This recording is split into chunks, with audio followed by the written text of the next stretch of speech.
Hey everyone. It is the beginning of the week. Well, actually, I'm lying. It's Friday. I'm recording this early as I do most of my lectures. All right. So it's the end of the week in which you are writing your rough drafts. And when you are watching this, it's going to be the beginning of the week where you are going to take your rough drafts and move into your final drafts. All right. I have now for some of you, your rough draft. After I go over this video, you might feel like your rough draft is done. Uh, that you actually your final draft is done. That your rough draft was good enough. Okay, that's great. Um, I'm not grading. I'm not reading everybody's rough drafts. Okay, I'm not going to spend a week reading 100 rough drafts and then reading 100 final drafts. All right. I wanted you to write a rough draft and hold you accountable for that, which is why it's a completion grade. All right. Because oftentimes people feel like if it's not a grade, they're not really going to do it. Okay. So I received just two rough drafts of other people's essays, and I'm going to edit those. Not even edit them. I'm gonna read them to you in this video, and I'm going to fix the errors and comment on them, and state what needs to be done to them to be up to an A. And so far the ones I received are pretty good. There's not much that needs to be done. So you can use these submitted. I'm going to post these two also. Okay. You can compare yours to the ones that I go over today. And if you feel like yours and these two are equal and the same, then you're good. If you feel like yours needs to be improved some in order to get to this place, then you need to spend this week working on that final copy. All right. If you feel like yours is done and you're really happy and yours compared to the ones submitted, there's no difference other than what you wrote about, then what you need to do this week is read your book. Work on your book. Okay. We have until April before you're going to start writing about your book, which is February, March. Okay. But we're already, going into almost the second week of February. So, you need to dedicate some time to reading your novel. All right. Especially if you chose a novel that's like 300 pages. I don't know how often you read. I don't know how much you read in general. I don't know if reading 300-page book is challenging for you or it comes easy to you. But I imagine everyone can benefit from having more time to just read. So if you feel like your rough draft is really good, or it's just going to take one day to fix it, okay, then use this time wisely and read your novel. Okay. If you look at the rough drafts that I go over today, and you feel like your draft is nowhere near that, then you need to spend this week, of course, working on your draft and making sure that it's finalized and turned into a great submission. Okay? So this is all about going from the rough draft to the final draft. All right? And the two people, I was hoping for some crappy submissions also. I was hoping for some people to be like, this is like a real rough draft. Like a rough draft. So that way I could go over more explicitly also some of the things you need to do. But the two that I got submitted are pretty good. They're already like pretty good final drafts. All right, so I'll go over those, post them. I'm going to show you where to theoretically where you're going to submit your essay, and then we're going to call it a day. Alrighty, I got a cup of tea. Yes. All right. And usually I drink some really good. This is my container of indulgences. Usually I drink this Twinings Irish breakfast tea, which would have been really it would have matched. Okay, it would have gone well with my Irish shirt. All right, but I needed a little bit of extra boost because I'm doing a lot of grading today. So I went with the All-American extra caffeinated tea. Okay, because America, we're really into our legal substance that gets us all psyched and stuff, right? Which is why most of us drink a lot of coffee. So then they're like, okay, well, we'll get people into tea more if we boost up the caffeine. So this one has 3 times the normal amount of caffeine that a cup of tea has. So, yay. So I want to drink this while I work on your stuff. Okay. So here we are. We're at our normal class page. Okay. And by the time you're watching this announcement will say week 5, finish final draft and read your novel. Okay. When you're ready to submit your essay,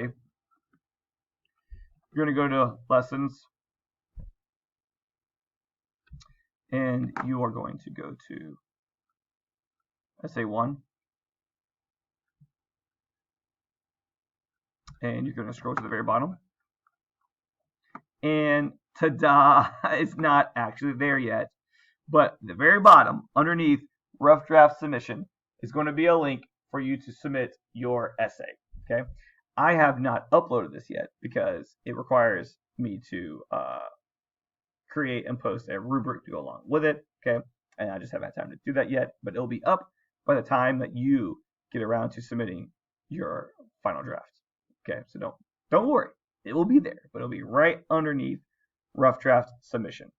Okay, there's going to be, so one thing that we battle a lot in college and in high school is plagiarism. People copying and pasting other people's work. Okay, and like with the rough draft, I did not put any type of checker, any type of plagiarism check scanner on this rough draft submission. So if you uploaded a rough draft that was copy and pasted from some other place, there's no way for me to know that on this assignment. Okay, but sure as anything, sure as the sky is blue, okay, sure as Ireland is green, okay, on the final draft copy of this essay, there will be scanned for plagiarism, and it will run a check that covers the entirety of the web. Okay, so just make sure that, like, if you were testing it out and submitted a rough draft that was copy and pasted and plagiarized, okay, well, look at you got away with it. You got your 1% assignment, okay, but you can not do that for the final draft. Okay, I mean, you shouldn't do it just morally, okay, for whatever being you might believe in, okay, but in terms of in academia, you should not be doing it either. All right, but some people would do stuff until they get caught.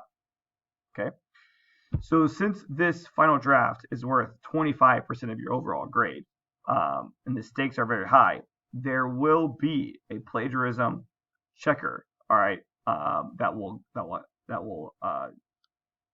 go through your essay to verify that it's all original. Okay, so just know that no plagiarism.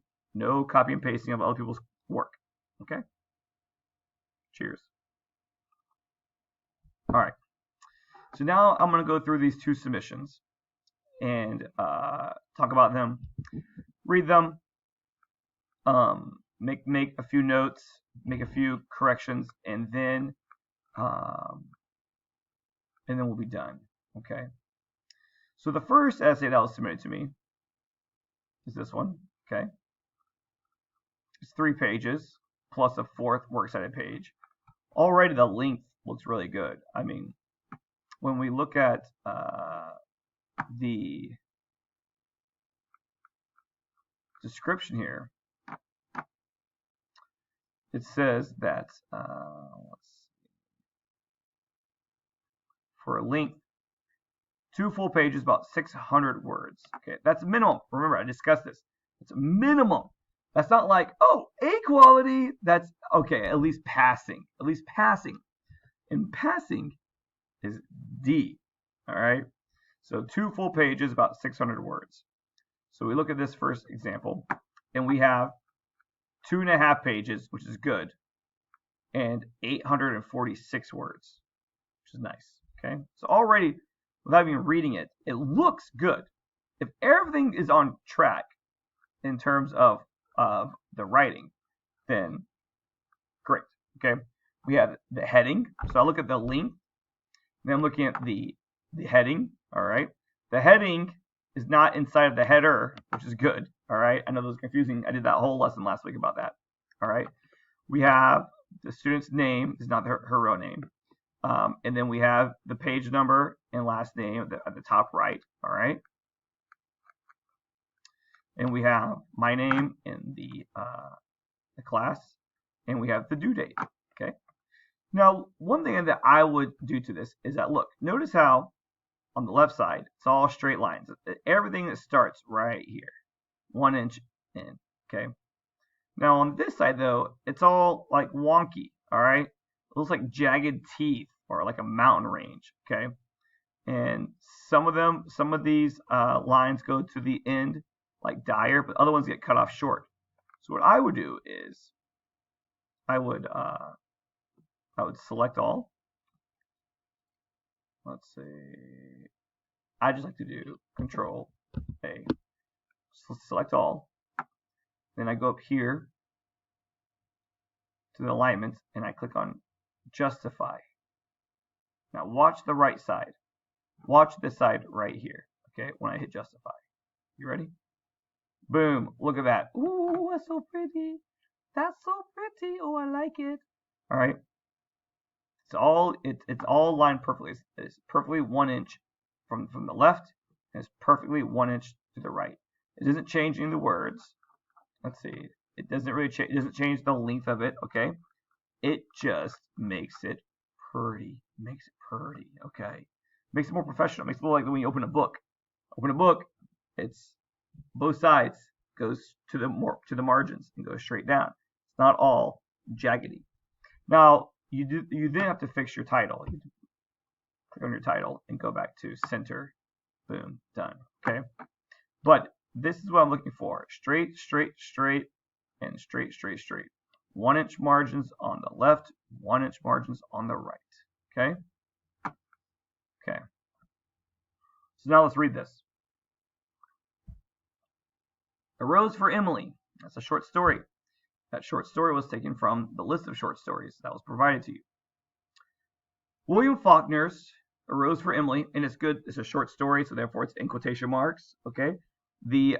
All of the first letter of the title is capitalized, and then all of the major words in the title are capitalized, except for the preposition for, which should not be capitalized. So that's perfect. William Faulkner's A Rose for Emily is the story of an old and prestigious woman with a shocking and grotesque ending.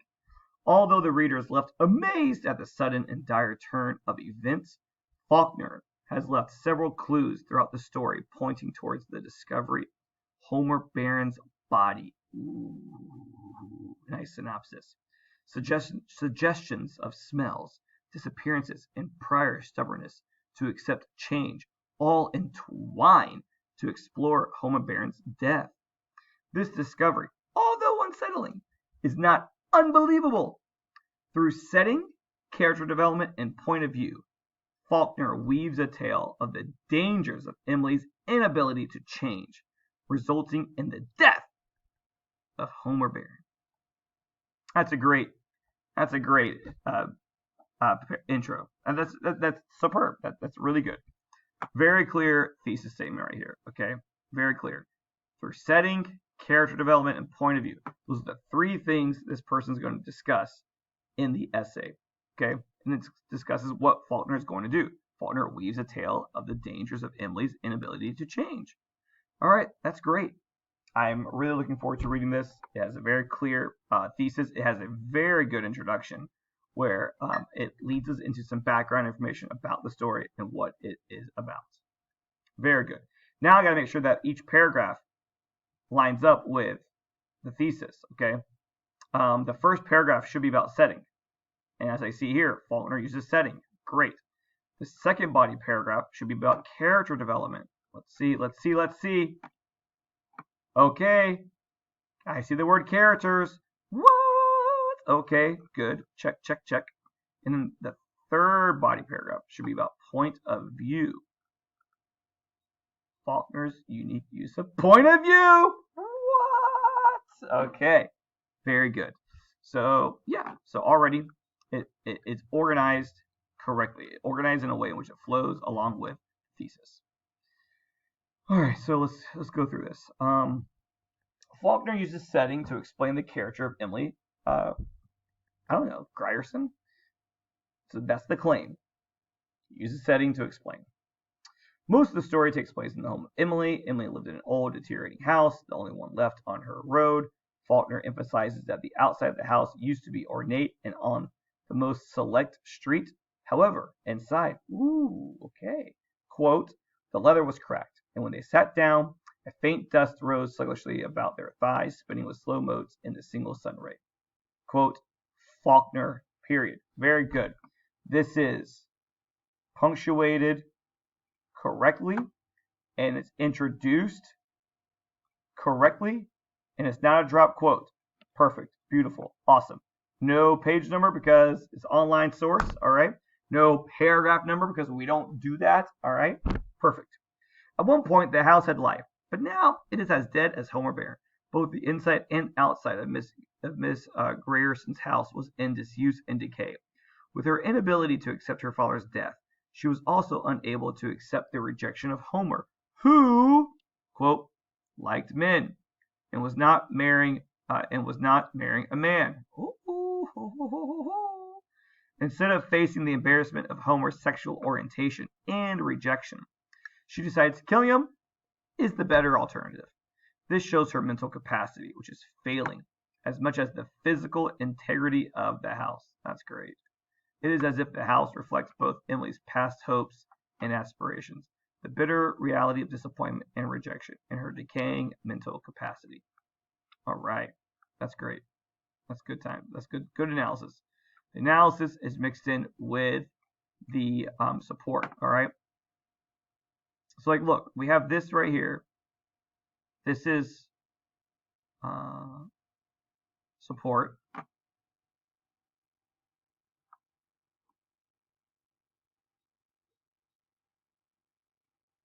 This right here is support. And then this right here is the claim. Okay. Let's make this green also.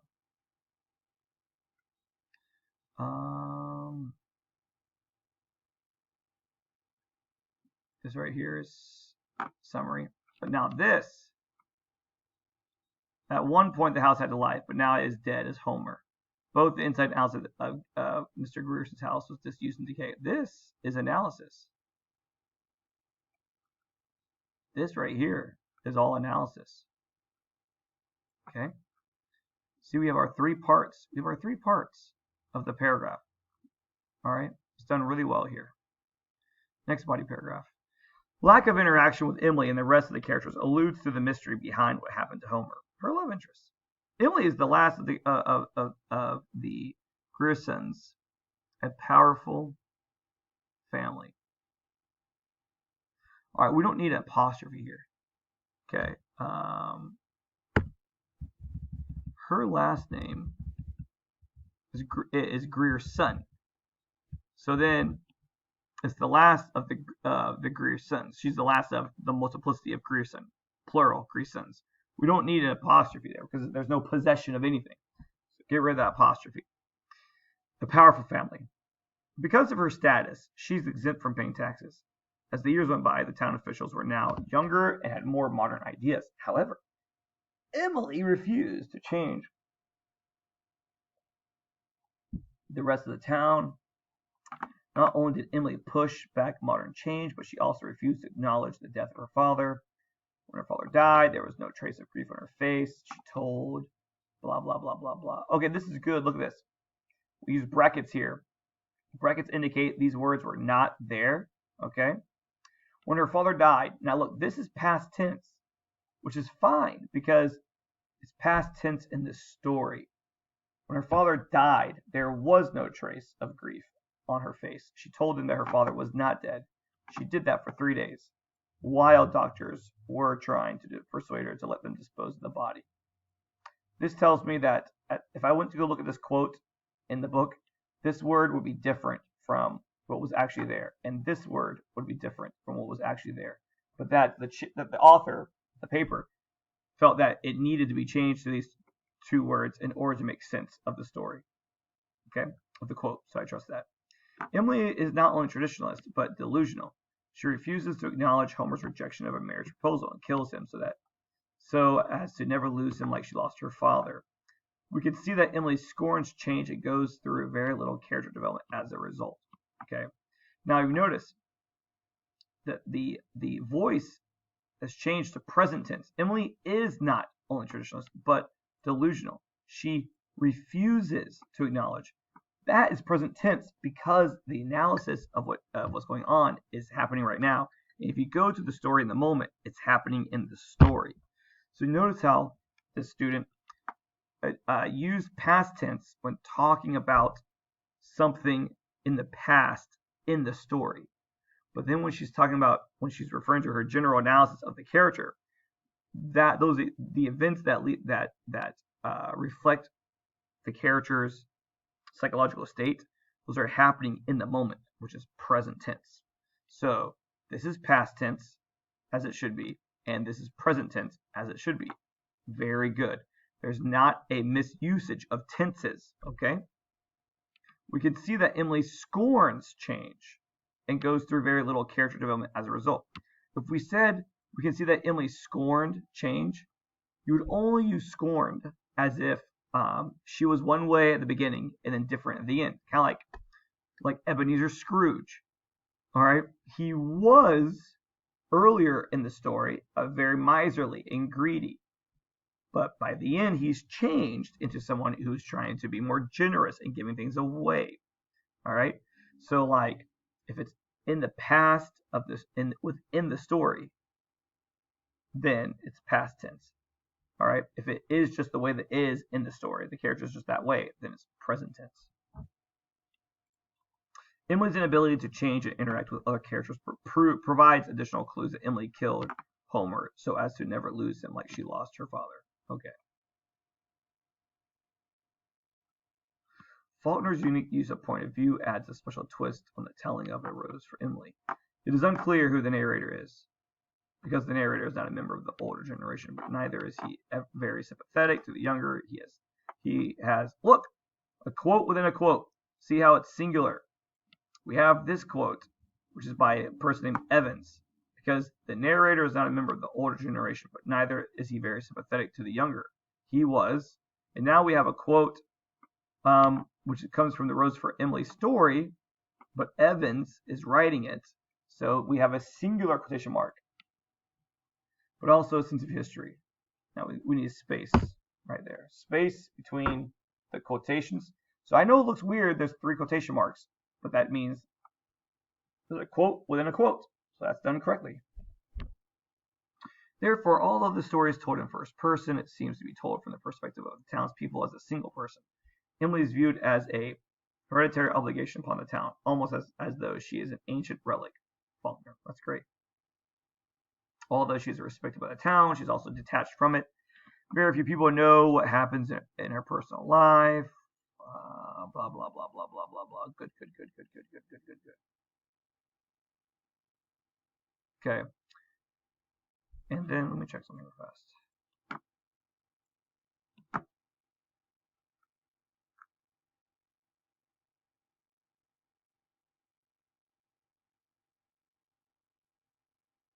Yep. Alright, conclusion. I wasn't sure if I changed what I wanted in the conclusion, but it says here, I kept it where it was, or what it originally said. Your conclusion should restate the main idea of your essay. Okay. Oh, that's Ray's baby. By not advancing the character of Emily, he illustrates her traditional ways, inability to accept the charge of truth, town's view of Emily provides. Yeah. Alright, that's just restating your thing in an interesting way. Go down to works cited. I did that this was when I changed the format, so we'll put that back to where it was.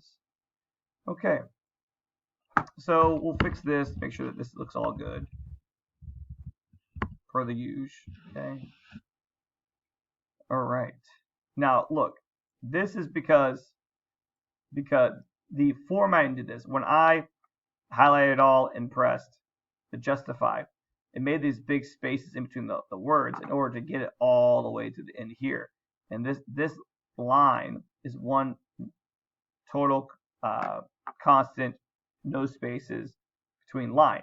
So therefore, it cannot fit on this line.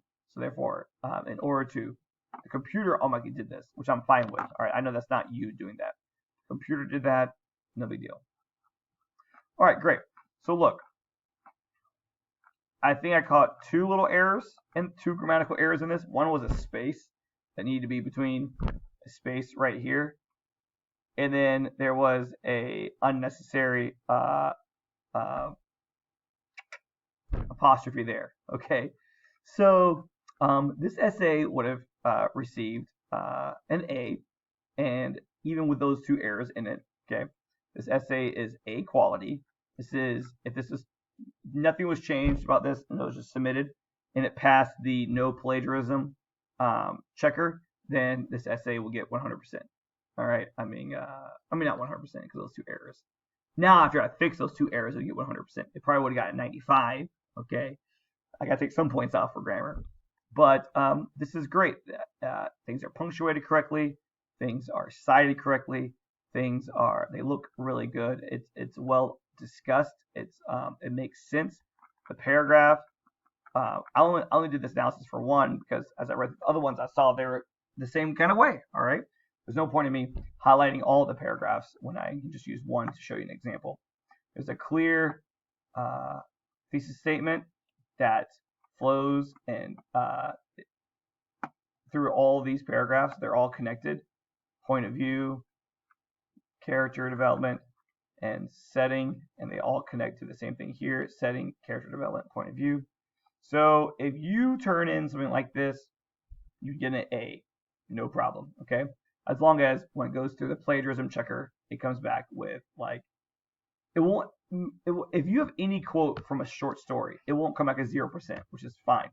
Like this one right here would probably come back like 10% because she has quotes from A Rose for Emily, and those quotes will be matched to other essays or other places where this story is published.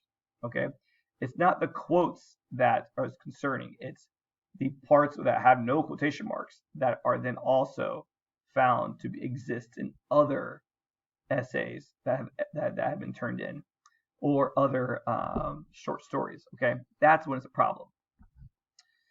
So as long as this comes back with under 10% check, and none of the unquoted sections are word for word copy and paste of other people's work, then this would be an A, easy A right here. Okay, good work, Issa Rae.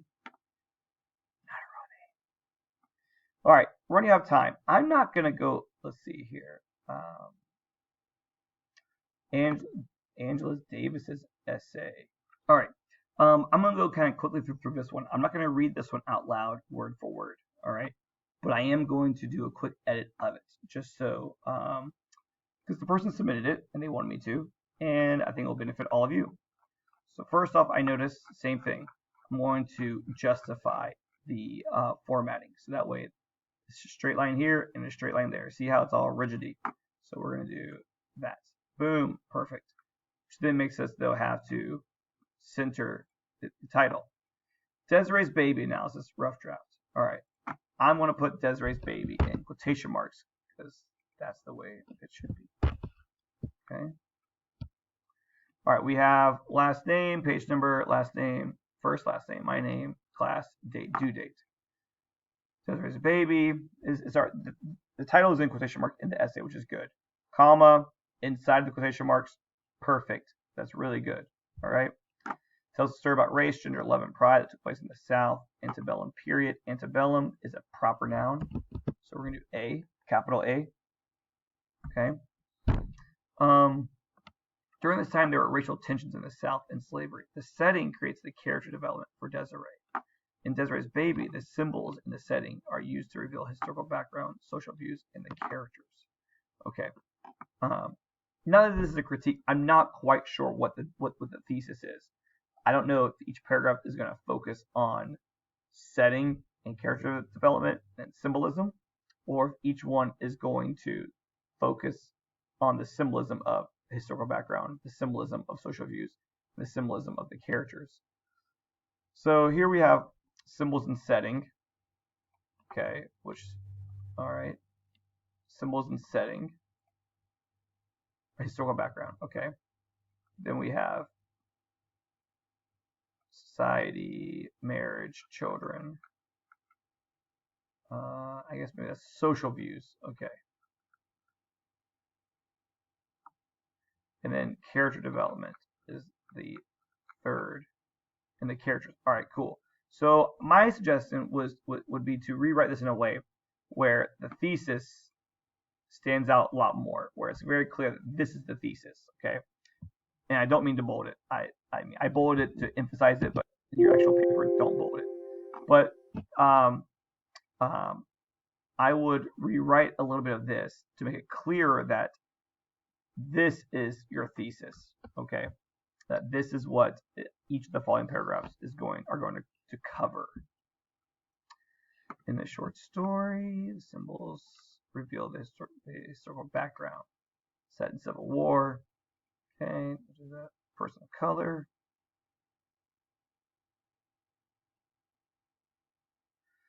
Look at our child. What does it mean? Tell me. All right. It means, he answered lightly, that the child is not white. It means that you are not white. Okay. So we have a quote within a quote. In the middle of the short story, Desiree asks her husband, all right, look at our child. Now this is so we're quoting an exchange of quotes. So this really should be we should have the big quote that we're about to do an exchange of quotes. Then we have now you know what? Let's look at this. How was this written in Desiree's Baby? I'm going to go to let's go to the short story itself. I just whistled again. Desiree's Baby. All right, let's look at this.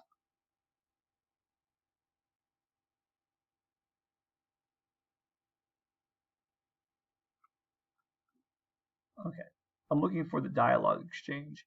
Is it written in like the form of a paragraph, or is it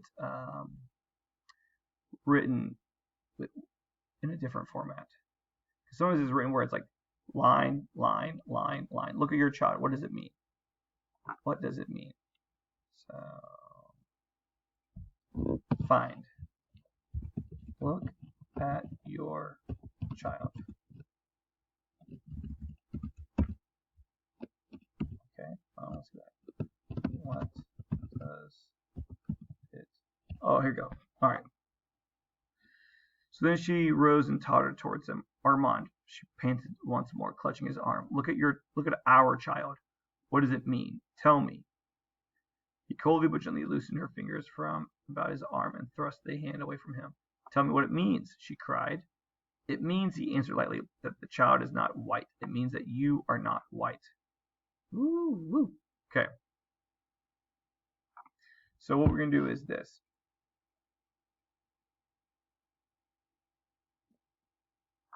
Look at our child. What does it mean? Tell me.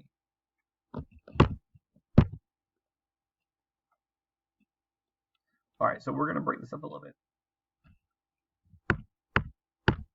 Instead of having the ellipses there, we're going to have it here. Tell me. All right, and then we'll have quotation mark. It means, he answered lightly. Is it just answered lightly?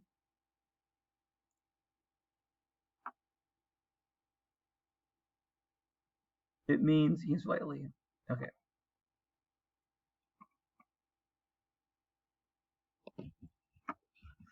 Okay.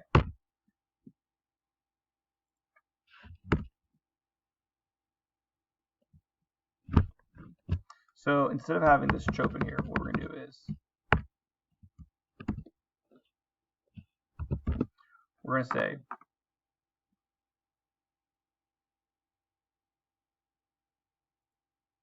in the middle of the story, Chopin has Desiree confront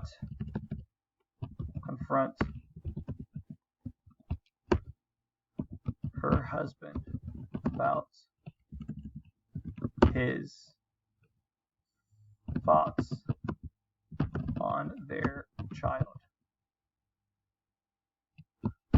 Semicolon. Colon.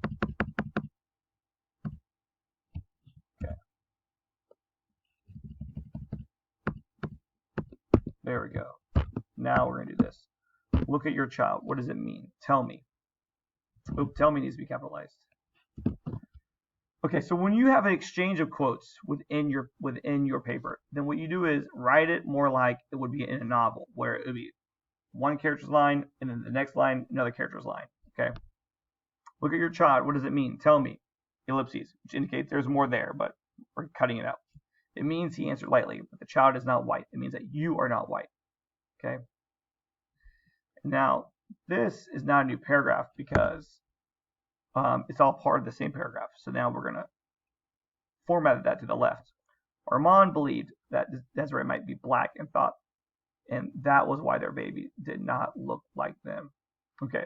So since that's happening in the moment, all right, we need to write this in present tense. Armand believes that Desiree might be black and thinks, because in this moment, this is what's happening. He thinks this is happening.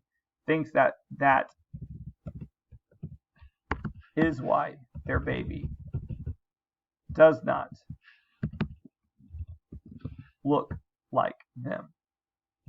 Okay? So it would be, since they are living, okay, we got to change all these verbs. They are living in a time when slavery, since they are living in a time when slavery is accepted. Armand is furious about his son's skin color. This shows the hatred Armand has for black people. He believes, okay, get what I'm saying? We need to change all these verbs because this is happening in the story, in the moment, okay?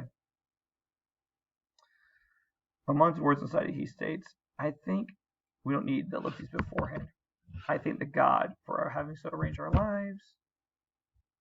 Okay, we need space between the end of the quote and Chopin. Let's see, I see a red line.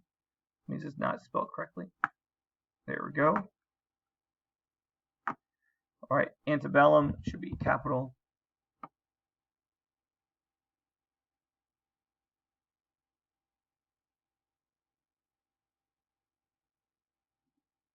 All right, we have a quote here, which is fine. Oh, but we have a quote within a quote. Starts with Desiree's wishes are not mentioned. The passage that describes the period before their marriage, she's rather presented as an object traded between Armand and her adopted father, Monsieur Voldemort, who, quote, there should be a single quotation mark because it's a quote within a quote. One of the things well considered, that is the girl's obscure origin, and then end quote, and then quotation mark, because we're quoting these people talking and then quoting the story. So quote within a quote and then a space, quotation mark, then the page number.